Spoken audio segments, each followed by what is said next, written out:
I still remember the way his fingers brushed mine, like it was accidental, but we both knew it was not. I was 51. He was barely 30. My son's coach. I had no business standing that close to temptation, let alone entertaining it. But when your life feels like a pile of washed-out colors, sometimes one unexpected spark sets the whole thing ablaze. It was supposed to be harmless, just a thank you after practice, a little flirtation to remind me I was still visible. But late-night sessions turned into private conversations. And private conversations turned into feelings I tried to bury. I was a mother first. At least I told myself that. Until the night I betrayed that truth, and I have not forgiven myself since. Because that was the night I let it happen. And I never told my son. Before I continue, I just want to take a moment to say thank you. If you are subscribed to this channel, I appreciate you more than you know. And to every new and returning viewer who is not subscribed yet, thank you for being here too. I cannot wait for you to hit that subscribe button because honestly, your support is the fuel that keeps this channel going.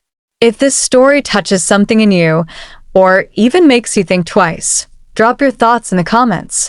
I read every single one. Now, let me take you back to how it all began. My name is Phyllis. I live in Santa Fe, New Mexico, and I have a 17-year-old son named Louis. I have been divorced for 6 years, and in those 6 years, I have not dated anyone seriously. Not because I could not, but because I just stopped feeling like a woman. Somewhere between raising Louis and paying bills, I disappeared behind routines and responsibilities. Then came Coach Ross. He was hired at the start of my son's senior year to train the high school basketball team. Young, focused, and completely dedicated.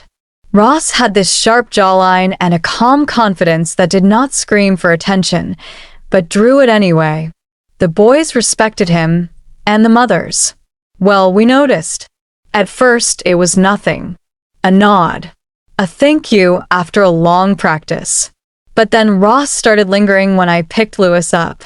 He would say things like, "You do not look old enough to have a 17-year-old," or, "I can tell where Louis gets his strong well." I laughed it off. I told myself it was just a compliment. A polite coach being nice to the mother of his star player. But then, I started arriving earlier. I would wear a little lip gloss. Fix my hair.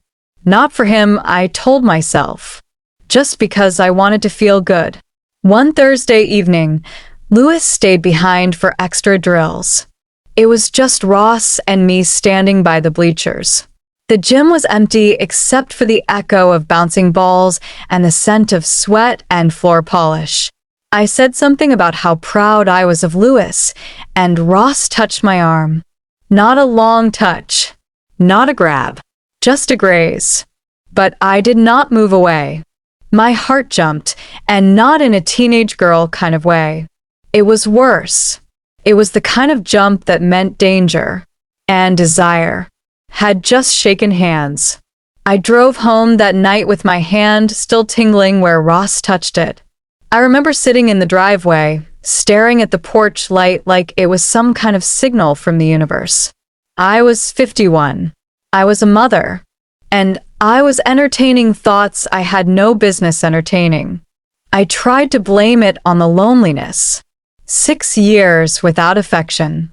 6 years without someone seeing me for more than what I could do for them. And now this young man, my son's coach, no less, was looking at me like I was not invisible anymore. The next few practices I kept my distance. I stayed in my car. I avoided his eyes. But Ross noticed. He walked up to my window one day after practice, tapped lightly, and leaned in. "Did I do something wrong?" he asked, his voice low, his eyes searching. I forced a laugh and said, "Of course not. Just busy." But I was not busy. I was terrified. Still, I began craving his attention. Ross started texting me about Louis' progress. Then the texts turned personal. He said he admired how I raised Lewis alone. He said he could talk to me more easily than women his age. He made me feel respected, Seen. desired. And slowly, dangerously, I began replying faster. I would linger in conversations longer. I would smile wider when I saw his name light up my phone. Until one evening, he asked if I wanted to grab coffee. I should have said no. I should have blocked his number, reported him to the school, or reminded him who I was, Lewis' mother. But I said yes. We met at a quiet spot near the plaza, away from the school crowd. We sat for an hour that turned into 3. We talked about books, life, disappointments, broken marriages. When I said I felt like I had been sleepwalking through the last decade of my life, he reached across the table and held my hand. "I think you are extraordinary," he said, and I did not pull away. That was the beginning of my unraveling. We never crossed any physical line that night, but emotionally, I was already in a place I could not return from. I began lying to Lewis. I told him I was going for walks when I was meeting Ross in his car. I told my sister I was volunteering when I was really parked outside the gym, hoping to catch a glimpse of him.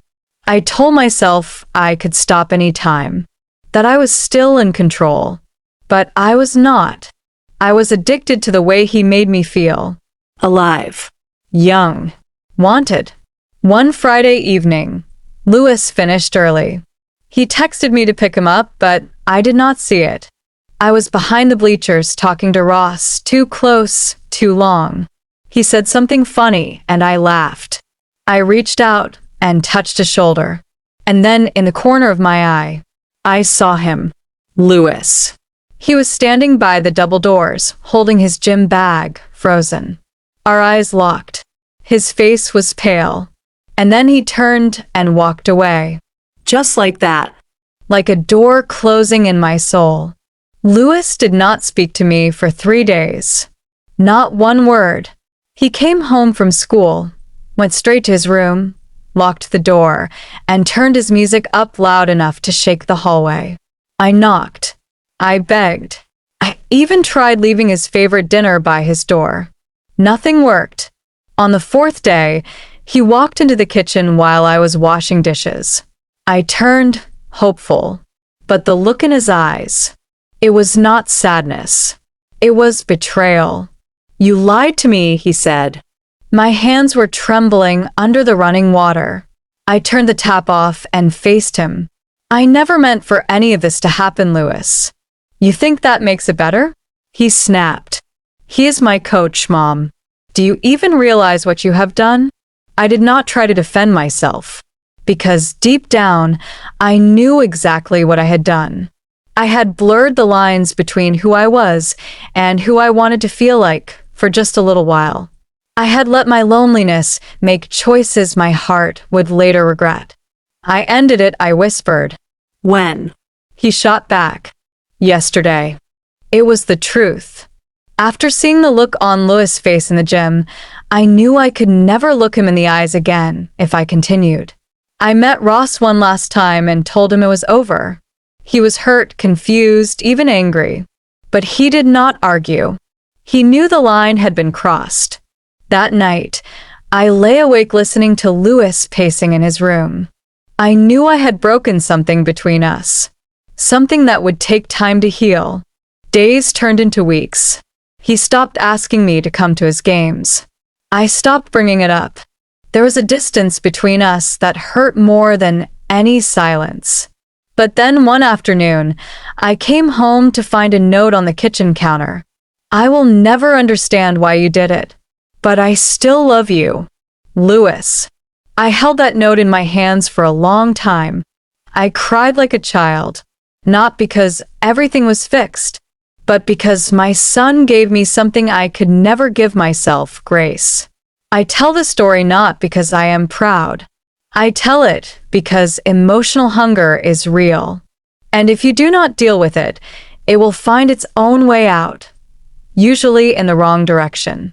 Ross reminded me that I still had a heart. But Lewis reminded me who it beats for. So to every woman watching this who feels invisible, unappreciated, or forgotten, do not look for validation in secret corners. It may feel like healing, but it often ends up as another wound. Thank you for listening to my story. Please, if it touched you in any way, share your thoughts in the comments.